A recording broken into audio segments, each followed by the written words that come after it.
오늘 우리가 창세기 9장 말씀 중심으로 하나님의 은혜를 살펴보겠습니다. 다시 시작하시는 하나님, 이 제목으로 말씀 나눠봅니다.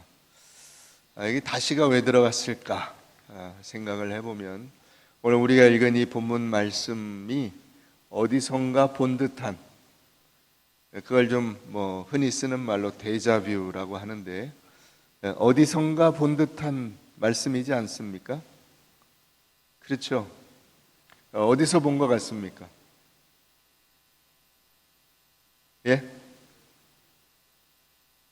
어디서 본 것 같아요? 이 9장 우리가 읽은 이 말씀을 어디서 본 듯 하지 않아요? 예, 창세기 1장 2장에서 하나님께서 세상을 창조하실 때 그때의 상황을 표현한 그 내용들을 다시 보는 것 같은 그런 느낌이 드실 겁니다. 1장 2장의 창조와 흡사하지요. 우리가 읽진 않았습니다만 8장 17절 가서 보면, 너와 함께한 모든 혈육 있는 생물 곧 새와 가축과 땅에 기는 모든 것을 다 이끌어내라. 이것들이 땅에서 생육하고 땅에서 번성하리라 했고, 1절에 9장 1절에 그들에게 이르시되 생육하고 번성하여 땅에 충만하라. 9장 7절에 너희는 생육하고 번성하며 땅에 가득하여 그 중에서 번성하라. 이렇게 말씀하신 것을 보게 되는데, 1장 한번 가서 보시죠. 창세기 1장 22절, 하나님이 그들에게 복을 주시며 이르시되 생육하고 번성하여 여러 바닷물에 충만하라. 새들도 땅에 번성하라 하셨고, 28절, 하나님이 그들에게 복을 주시며 하나님이 그들에게 이르시되 생육하고 번성하여 땅에 충만하라. 땅을 정복하라. 바다의 물고기와 하늘의 새와 땅에 움직이는 모든 생물을 다스리라. 이렇게 명령하셨습니다. 그러니까 이 1장의 되풀이가 이 8장 9장에서 되고 있는 것입니다. 다시 말하면 하나님께서 새로운 창조를 지금 하고 계신다는 거예요. 새로운 창조. 그러니까 앞에 1장 2장이 첫 번째 창조라면, 지금 8장 9장에서 표현되는 내용들은 하나님께서 두 번째 지금 새 창조를 하고 계신다라는 것입니다. 그게 그럼 근거가 있는 겁니까? 근거가 있는 겁니다. 자, 우리 1장 다시 가서 보면 1장의 11절 한번 보시죠. 1장 11절, 하나님이 이르시되 땅은 풀과 씨 맺는 채소와 각기 종류대로 씨 가진 열매 맺는 나무를 어떻게 해라? 내라 그랬죠. 내라. 땅에서 하나님이 창조하신 그 피조물들이 나오는 겁니다. 12절에도 땅이 풀과 각기 종류대로 씨 맺는 채소와 각기 종류대로 씨 가진 열매 맺는 나무를, 그래서 그 명령대로 냈다 이거죠. 나오게 했습니다. 자, 그런데 8장 가서 보세요. 8장 다시 가서 보면 16절, 너는 내 아내와 내 아들들과 내 며느리들과 함께 방주에서 어떻게 하고? 나오고. 17절, 이끌어내라. 18절, 며느리들과 함께 나왔고. 19절, 땅의 모든 동물 곧 짐승, 모든 기는 것, 모든 새 그 종류대로 이런 것들이 다 방주에서 나왔다. 그래서 하나님의 명령을 따라 땅에서 피조물들이 나온 것처럼 하나님께서 지금 방주에서 그 마치 새로운 창조를 하시는 것처럼 피조물들이 거기서 이렇게 쏟아져 나오고 있는 겁니다. 그러니까 이 방주는 마치 그 1장에서 나오는 땅과 같은 역할을 하는 거죠. 하나님께서 거기다 다 담았다가 자 이제 나와라 그러니까 그것들이 밖으로 나오고, 그래서 아담과 그 자손들을 하나님께서 방주에서 끌어내시는 것은 방주에서 걸어 나오는 그런 모양이 아니라 실제적으로 하나님이 의도하신 것은 하나님께서 방주를 그 매개로 해서 새로운 창조를 하신 것처럼 표현하고 있는 겁니다. 다른 짐승들도 마찬가지입니다. 전부 다 하나님이 새로운 창조를 하시는 것으로 표현하고 있는 것입니다. 그러면 이렇게 새롭게 지음받았기 때문에, 새롭게 지음받았으니까 인간이 달라졌냐 하는 거예요. 우리 8장 21절 한번 가서 보시죠. 8장 21절.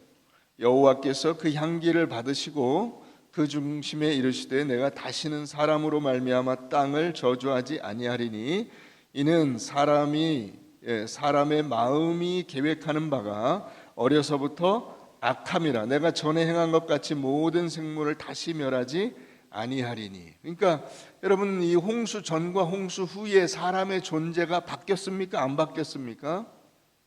안 바뀌었습니다. 홍수 후에, 이 홍수 심판 후에 사람이 바뀌었어야 되잖아요. 안 바뀌었다고. 이는 사람의 마음이 계획하는 바가 어려서부터 악함이라. 이게 현재형이에요. 그러니까 아담과 하와만 악한 것이 아니고 노아와 그 아들들도 악한 거예요. 존재가 바뀌지 않았다고. 그러면 하나님은 이렇게 새로 달라질 것이 없는데 왜 이 일을 하신 걸까요? 뭐하러?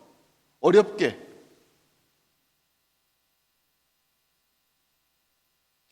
첫 번째 창조에서는 죄와 사망이라고 하는 부정적인 요인들이 없이 하나님께서 인간을 만들어 놓으셨는데 거기에 죄가 들어오고 죄로 말미암아 죽음이 들어오게 됩니다. 그런데 이 두 번째 창조에서는 인류의 죄와 타락과 죽음에도 불구하고, 그럼에도 불구하고 하나님께서 애초에 인간을 향해서 목적하신 그 목적, 인간의 완성과 인간의 영원한 거룩한 인생을 만드시려고 하는 이 하나님의 특별하신 은혜를 하나님께서 절대로 멈추지 아니하실 것이라, 그것을 우리에게 표현하고 계신 것입니다. 그래서 여러분 6절에 보면 9장 6절입니다. 9장 6절 보세요. 다른 사람의 피를 흘리면 그 사람의 피도 흘릴 것이니 이는 하나님이 자기 형상대로 사람을 지으셨습니다. 하나님께서 여러분 인간을 하나님의 형상대로 지으시고 인간을 대우해 주시는 겁니다. 하나님과 같은 존재로 인간을 대우해 주신다고요. 앞으로 3년 후면 보신탕 못 드신답니다. 보신탕 좋아하시는 분들은 3년 안에 열심히 드세요. 3년 후면 이제 어디 그 구석탱이 시골 어디 안 보이는데 이런 데 가서 자기 손으로 끓여 먹어야 이제 먹을 수가 있을 거고. 아니 사실 이제 그런 거 아니라도 먹을 게 너무 많기 때문에 별로 아쉽지는 않을 것 같습니다. 근데 여러분 한번 생각해 보셨습니까? 짐승하고 사람하고 어떤 차이가 있길래 사람은 짐승을 막 죽여도 됩니까? 소도 잡아먹고 돼지도 잡아먹고 개도 잡아먹고 생선도 잡아먹고 다 잡아먹습니다. 근데 그런 생물들과 인간은 어떤 차이가 있는 겁니까?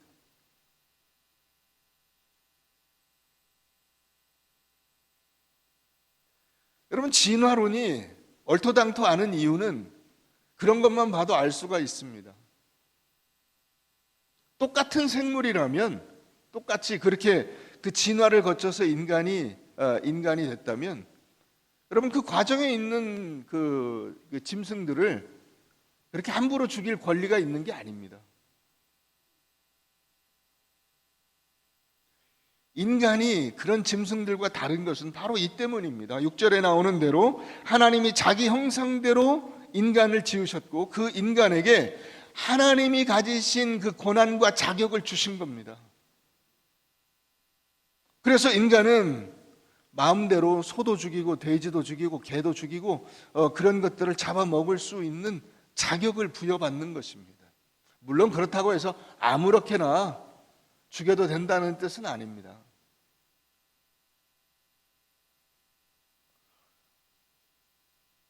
작년에 그 애들 유모차보다 개 유모차가 더 많이 팔렸다니까.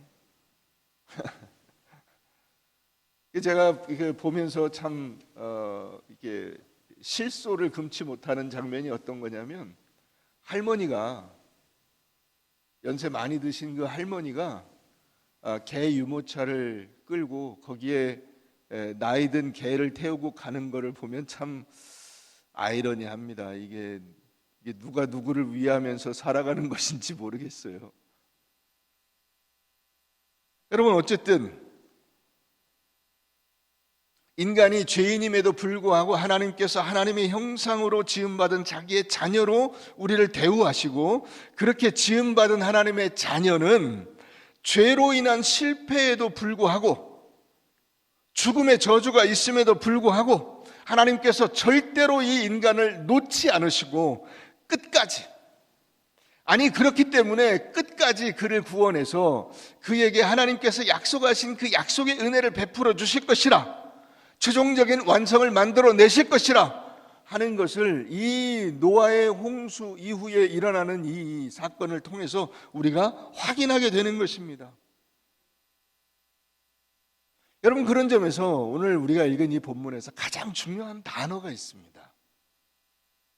그와 같은 관점에서 보면 하나님께서 어떠한 일이 있어도 인간을 구원하시고 인간을 완성하여 하나님의 형상, 그리스도의 장성한 분량이 충만한 데까지 이르게 하실 것이라 하는 이런 관점에서 보면 가장 중요한 단어 무엇일까요? 본문에서 한번 골라보세요. 네?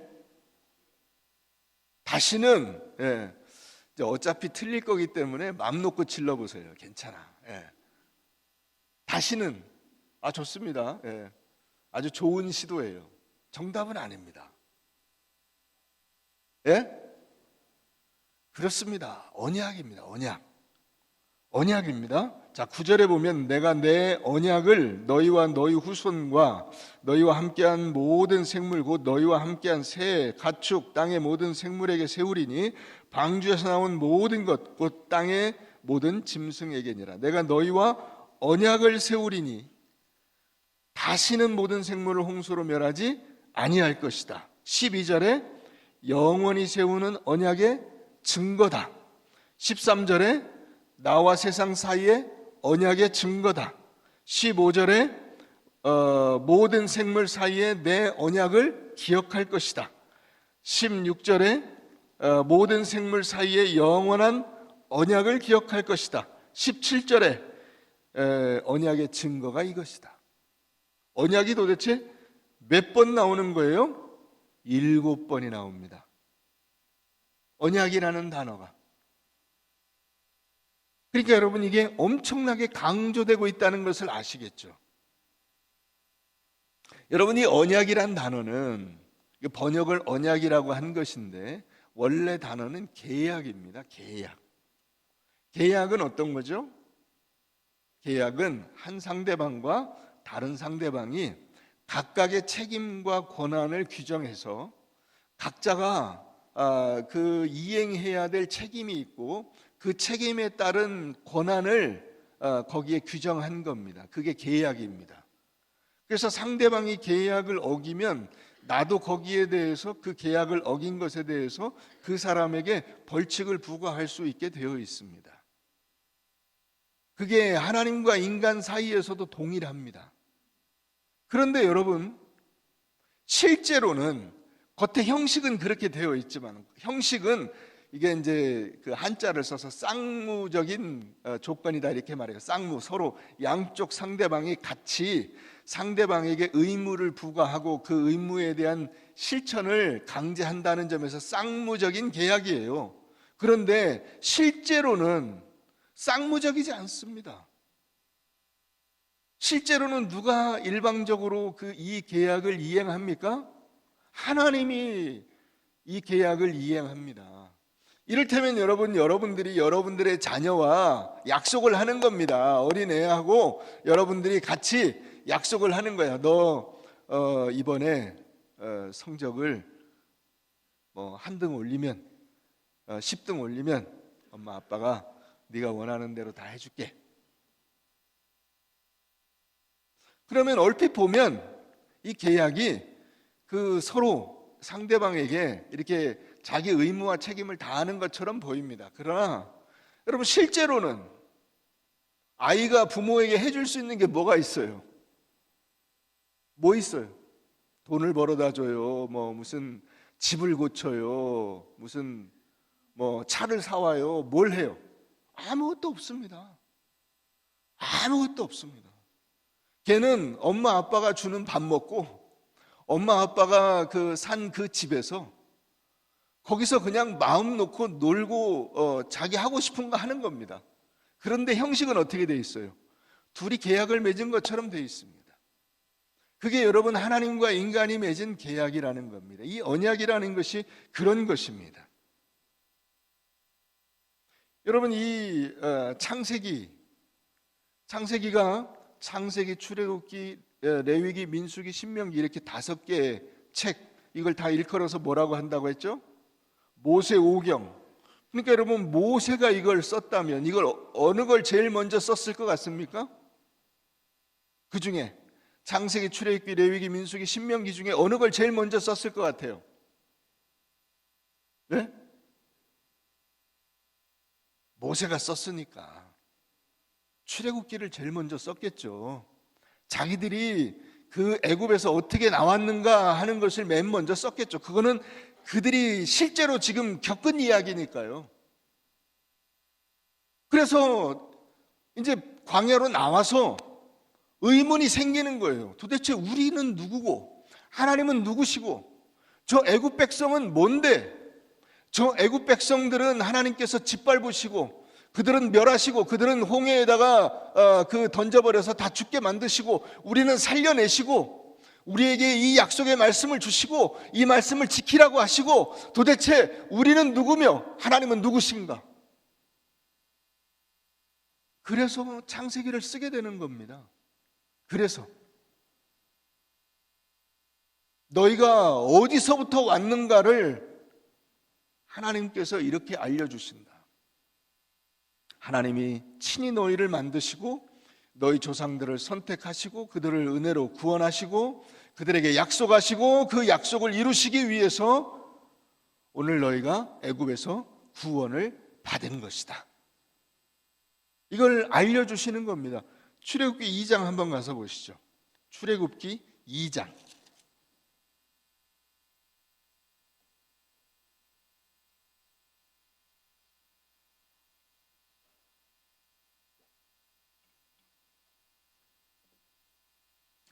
(2장 24절) 하나님이 그들의 고통 소리를 들으시고 하나님이 아브라함, 이삭, 야곱에게 세운 그의 무엇을?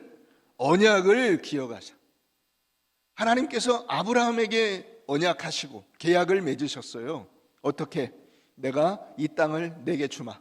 그리고 너의 후손은 모든 민족의 제사장 나라가 될 것이다. 이삭에게도 똑같이 계약을 맺으셨어요. 야곱에게도 똑같이 계약을 맺으셨어요. 자, 그래서 6절 가보세요. 3장 6절. 또 이르시되 나는 내 조상의 하나님이니. 조상의 하나님이에요. 그런데 조상의 하나님이시면서 지금 동시에 모세의 하나님도 되시는 거예요. 조상의 하나님이니 아브라함의 하나님, 이삭의 하나님, 야곱의 하나님이니라. 자, 그 뒤에 넘어가서 8절. 내가 내려가서 그들을 이게 언약의 내용이에요. 언약의 내용이 뭐냐? 8절, 내가 내려가서 그들을 애굽인의 손에서 건져내고 그들을 그 땅에서 인도하여 아름답고 광대한 땅, 젖과 꿀이 흐르는 땅, 곧 가나안 족속, 헷 족속, 아모리 족속, 브리스 족속, 히위 족속, 여부스 족속의 지방에 데려가려 하노라. 11절, 모세가 하나님께 아뢰되 내가 누구이기에 바로에게 가며 이스라엘 자손을 애굽에서 인도하여 내리이까? 하나님, 제가 뭔데 갑니까? 그랬더니 하나님이 이르시되 내가 반드시 너와 함께 있으리라. 내가 반드시 너와 함께 있으리라. 내가 그 백성을 애굽에서 인도하여 낸 후에 너희가 이 산에서 하나님을 섬기리니 이것이 내가 너희를 보낸 증거니라. 이게 뭔 증거가 됩니까? 미리 그런 징조가 있으려면 지금 저 하늘에 저쪽 동쪽 하늘을 봐라. 거기 무지개가 피어 있지 않냐? 내가 너에게 약속한 것이 사실이라는 증거야. 이렇게 하셔야 되는데 네가 가서 백성을 이끌고 나와서 여기에 지금 네가 말하고 있는 지금 이 자리에 다시 와서 여기서 너희가 내게 제사를 드릴 것인데 그게 내가 너희를 인도하여 내는 증거다. 이미 다 끝났잖아요. 이미 다 끝났잖아요. 그죠? 여러분, 올해 이제 학교 들어가는 애들이 있습니다. 학교 들어가는 애들, 그죠? 그러면 학교 들어갈 때 이제 초등학교 들어갑니다. 그래서 8살, 올해 몇 살이야? 8살이에요. 이제 그러면 초등학교 들어가겠네? 예. 초등학교 1학년으로 쳐줍니다. 아직 안 들어갔어요. 그죠? 지금 아직 안 들어갔습니다. 근데 1학년으로 쳐줍니다. 왜요? 너무나 확실하기 때문에. 너무나 확실하기 때문에 아직 학교에 안 들어갔고 아직 학년이 안 올라갔는데 올라간 학년으로 쳐준다고요. 하나님께서 이스라엘 백성들을 이끌어내셔서 여기서 제사를 드리는 것이 너무나 확실하기 때문에 이게 내가 너를 보낸 증거야 라고 말씀하시는 겁니다. 그게 하나님께서 지금 이 모세에게 언약하시는 것이고 그 모세의 조상 아브라함, 이삭, 야곱 이런 모든 사람들에게 약속하신 겁니다. 내가 너를 구원해서 너에게 내가 언약한 이 모든 것을 이루어낼 것이다. 그거 누가 하냐? 내가 한다. 내가 완성시킨다. 너 구원한다. 걱정하지 마라. 이건 너무나 확실하다. 내 의지와 열심, 그것은 인간의 의지와 열심과 다르다. 이 얘기예요. 여러분들의 신앙이 흔들리거나 지지부진한 이유는 어디 있습니까?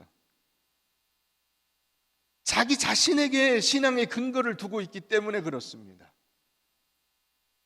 내가 열심을 낸다, 내가 헌신한다, 내가 충성한다, 이렇게 나 자신에게 자신의 신앙의 근거를 두고 있기 때문에 흔들리는 겁니다. 여러분, 인간을 어떻게 믿습니까? 인간의 최고의 미덕은 뭡니까? 변덕입니다. 변덕.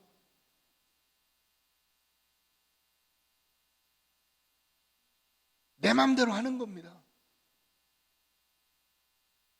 조금 아까까지도 흔들리지 않을 것 같았는데 금방 생각이 바뀌어서 이제 못하겠어. 하기 싫어. 그러나 여러분, 하나님은 그런 분이 아니시라고요. 인간은 자기 그 주관적인 생각, 아무리 객관적이라고 말해도 그건 다 주관적입니다. 인간 세상에 객관은 없습니다. 인간은 전부 다 주관적이에요. 법 자체도 주관적이에요.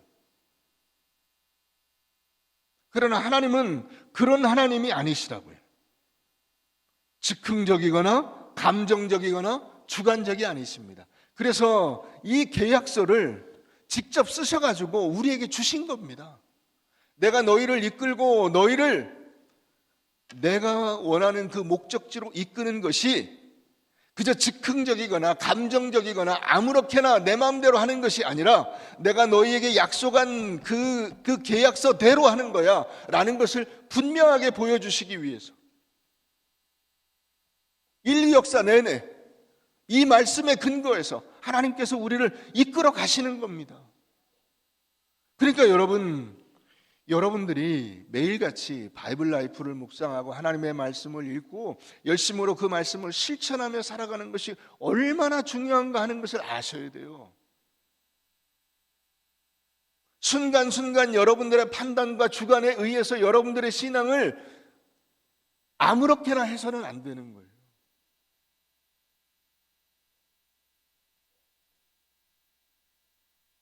그걸 자기 자신에게 두기 때문에 신앙의 근거를, 여러분들의 신앙이 성장하지 않는 것입니다. 차곡차곡 쌓아나가셔야 돼요. 차곡차곡.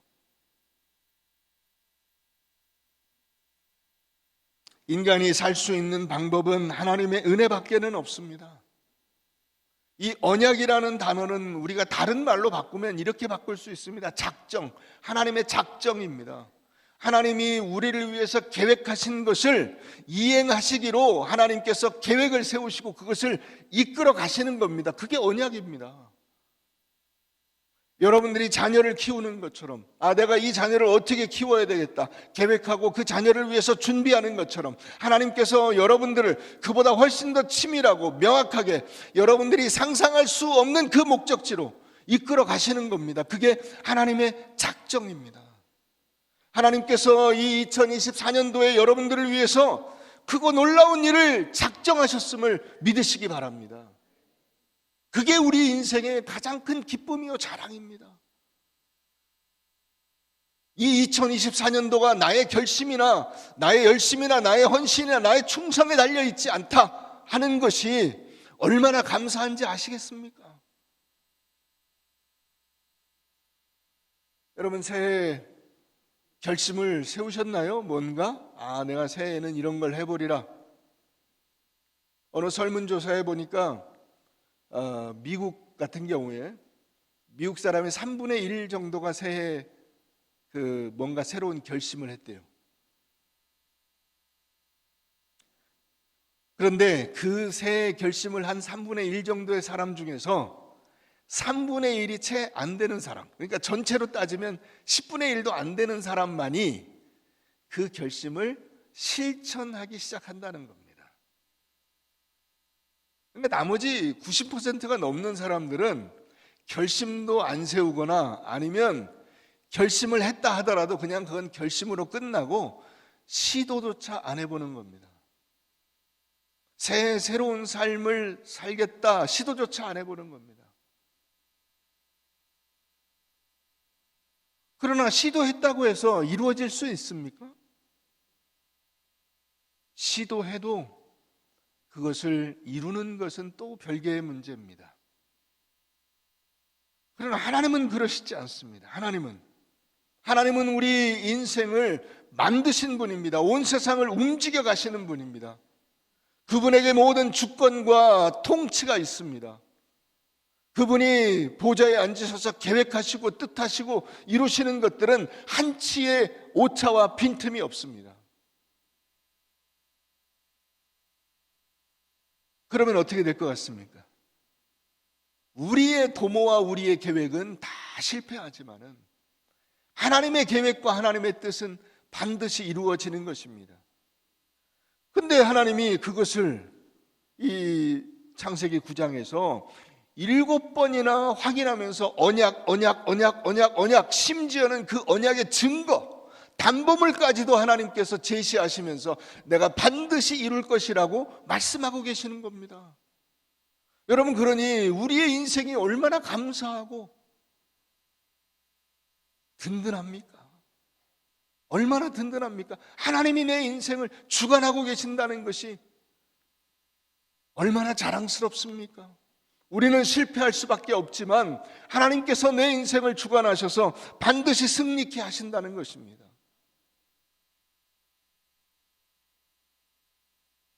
우리 골로새서 3장 한번 가보겠습니다. 골로새서 3장 10절입니다.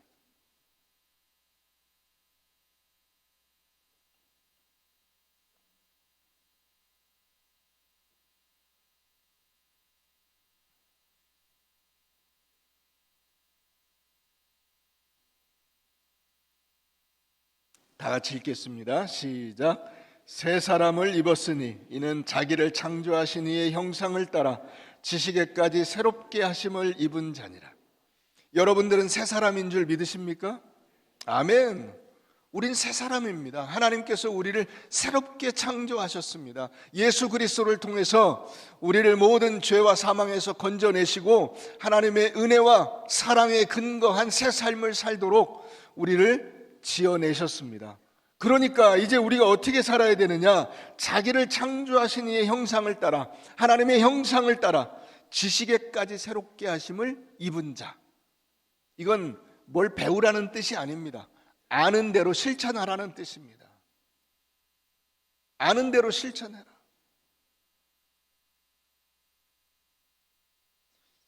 여러분들이 성경 말씀을 듣고 종종 이렇게 이해하지 못하는 부분들도 있지만은 실제적인 부분에서는 여러분들이 모르는 게 없습니다. 다 어떻게 살아야 될지 압니다. 그런데 그렇게 아는 대로 실천하지 않는다는 것이 문제입니다. 성경에 나온 대로 어떻게 해야 될지를 내가 알고 있지만은 그대로 살지 않는다는 것이 문제입니다. 그게 지금까지 여러분들의 신앙이 성장하지 못하는 가장 큰 이유입니다. 몰라서가 아니라 알고 있지만 아는 대로 실천하지 않는 것입니다. 그러니 여러분, 이 2024년에 우리가 어떻게 살아야 할까요? 미국의 아틀란타에서 사역하는 기글리오 목사라는 분이 그런 이야기를 했습니다. 이 시대의 핵심적인 전제 조건들이 있다. 그걸 5가지를 들었어요. 사람들이 가지고 있는 이 세상을 사는 5가지 전제 조건이 있다. 그게 뭐냐? 첫째는 내게 권리가 있다. 두 번째, 내가 결정한다. 세 번째, 내가 가장 잘한다. 그 문제는 내가 제일 잘한다. 네 번째, 나는 더 많은 것을 받아야 되겠다. 5번째, 나는 행복할 자격이 있다. 이렇게 생각하는 것이라고 이야기를 했습니다. 아마 여러분들도 비슷하게 생각하시는 분들이 계실지 모릅니다. 여러분들에게 인생에 어떤 권리가 있고, 여러분들이 결정하고, 여러분들이 가장 잘 알고, 여러분들이 더 많은 것을 받아야 하고, 그래서 행복하게 살아야 된다. 여러분, 그게 인본주의입니다. 그게 세상의 중심에 내가 있다는 것이죠. 그게 인본주의입니다. 기독교 신앙은 인본주의여서는 안 됩니다. 인본주의일 수는 없습니다. 조금 전에 말씀드린 대로 결국 신앙의 기초를 인간에게 두면 인간은 실패하고 죽음으로 끝나는 것으로 막을 내리고 마는 것입니다. 그게 지금까지 모든 인간이 살았던 인생입니다.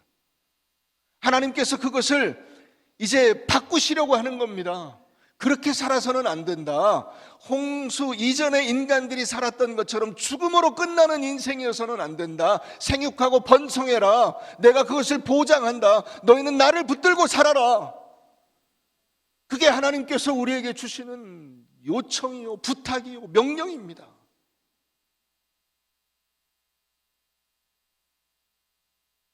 그러므로 여러분, 세상의 그런 전제 조건에 여러분들은 과감히 도전하십시오. 그건 아니라고 본다. 내 인생은 나에게 달려있지 않고 하나님께 달려있다. 하나님께서 내 인생을 주관해 주실 것이며, 내가 깨닫고 내가 알고 내가 목적하고 나아가는 방향과 상관이 없이 가는 것처럼 보일지라도 결국은 그 길이 승리의 길이며 그 길이 나에게 가장 좋은 길이다. 이것을 선포하고 믿고 나아가는 것입니다. 그게 말씀에 대한 순종입니다. 2023년도까지 여러분들이 매년 실패해 왔습니다. 매년. 그럼에도 불구하고 하나님께서 또 새해를 주시잖아요. 얼마나 감사합니까? 이렇게 새롭게 우리에게 주신 이 새로운 한 해가 우리에게 얼마나 큰 기대와 소망을 갖게 합니까? 하나님이 주관하셔서 내 인생을 붙들어 주실 것이라고 하는 이 믿음, 그것이 우리에게 얼마나 큰 기쁨이요 감사인지 모릅니다. 여러분, 그러므로 올 한 해 새로운 시도를 해보십시오. 어떻게 해요? 더 열심히. 이번에는 제대로. 2024년도에는 제대로 한번 믿어봅시다. 그래서 여러분들에게 4가지를 제안 드리려고 합니다. 먼저 첫째는 주일 성수 철저히 합시다. 주일 성수, 제대로 주일을 지키고 하나님의 말씀에 순종해서 살아가는 인생을 살아봅시다. 두 번째, 11조를 드립시다. 제대로 드립시다. 11조는 여러분 단순히 헌금이 아닙니다. 인생이 돈에 달려있지 않다는 것을 선포하는 겁니다. 내 인생이 내 돈에 의해서 좌우되지 않는다는 걸 선포하는 거예요. 하나님이 내 인생을 주관하시고 하나님께서 붙잡아 주시는 그 인생 속에 이 모든 것이 다 들어 있습니다. 그래서 그 가운데서 우리가 하나님 앞에 드릴 수 있는 가장 기본적인 전제 조건 무엇이죠? 11조를 드리는 겁니다. 하나님, 제 인생은 다 주님의 것입니다.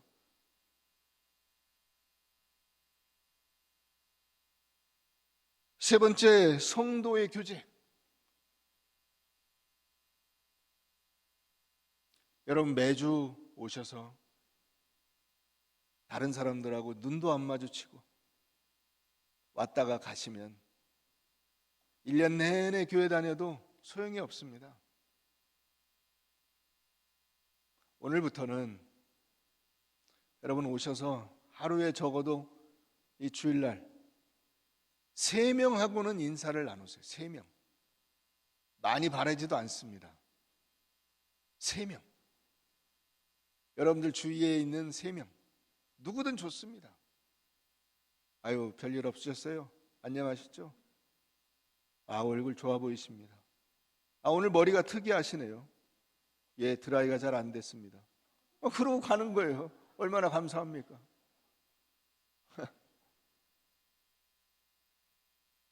인사를 하세요. 대화를 나누시고. 구역 모임에 가세요. 구역 모임 안 가셔서 여러분들이 그 시간에 무슨 대단한 일을 하십니까? 그렇지도 않죠. 그죠? 구역 모임 안 가서 기껏 가서 하는 일이 텔레비 보는 것이고 기껏 가서 낮잠 자는 일 아닙니까? 같이 모여야죠. 그게 하나님이 우리에게 맡겨주신 귀한 생명들을, 그 귀한 영혼들을 통해서 누리는 기쁨을 우리가 얻는 것입니다.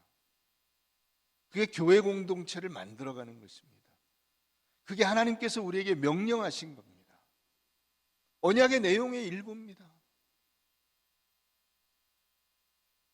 네 번째, 올 한 해 내가 알고 있는 예수 그리스도, 내가 누군가에게 단 한 명에게라도 전하겠다. 복음을 전하는 겁니다.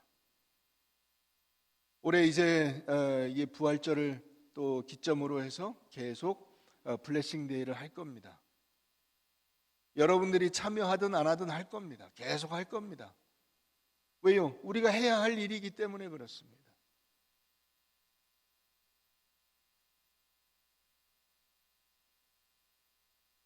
실패하면 또 시작하고, 하나님이 지금 그걸 우리에게 가르쳐 주시잖아요. 아담과 하와의 창조가 실패했어요. 그러면 또 시작하시는 겁니다. 또 될 때까지, 잘할 때까지, 열심히 할 때까지, 하나님께 기쁨과 영광을 돌릴 때까지 우리로 하여금 그 일을 지속할 수 있도록 격려하고 계십니다. 여러분, 감사하지 않습니까? 새로운 하루가 밝고 새로운 한 해가 시작이 됩니다.